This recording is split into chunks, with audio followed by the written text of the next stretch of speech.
Now we're going to look at how to derive the marginal and average cost curves for a company on the short run. And to do that, we look at the total cost in the short run. The total cost in the short run indicates that we have a fixed cost. So we have total variable cost and total fixed cost.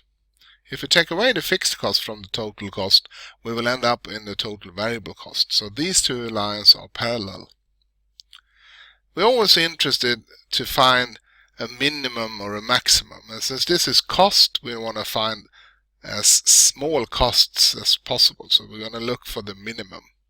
And the minimum in this case will be found by drawing a straight line that comes from origin and goes upwards, and in this case this lowest one will be the tangent position, like this. So any other beam that comes from the origin that is higher than this will indicate a higher average cost for the variable costs. So we put this one down into another graph where we have the marginal cost, the average cost, and average variable cost as a scale on the vertical axis, which indicates that on the upper graph we have total, that is the sum of all the quantities, while we have in the lower graph a cost per unit in some kind, some version of cost per unit. So since this is a minimum, it indicates that we have to be having a curve that has a negative slope up to the minimum point, and after the minimum point has a positive slope, since it is a minimum.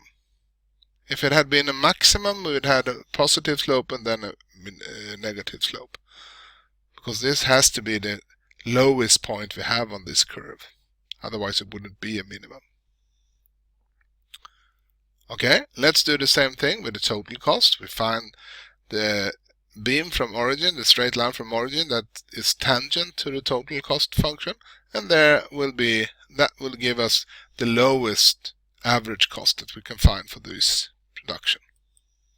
So the average cost curve will also look something like it's going down to the minimum point, and then it will have a positive slope.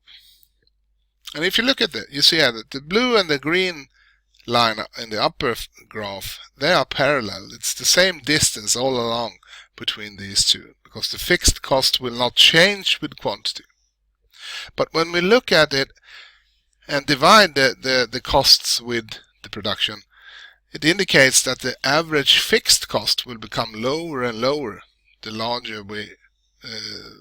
more we produce, the larger the production is. And that indicates then, of course, that the difference between the average cost curves here will be rather large at small quantities, but then become smaller and smaller as we increase the production, due to the case that we have more and more units to take up, so to speak, the fixed cost that we have. Okay, you see here we have a third one, the marginal cost.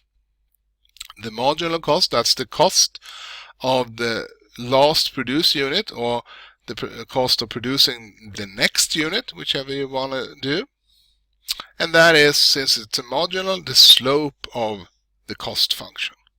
And since these two are parallel, it doesn't matter if I calculate the marginal cost as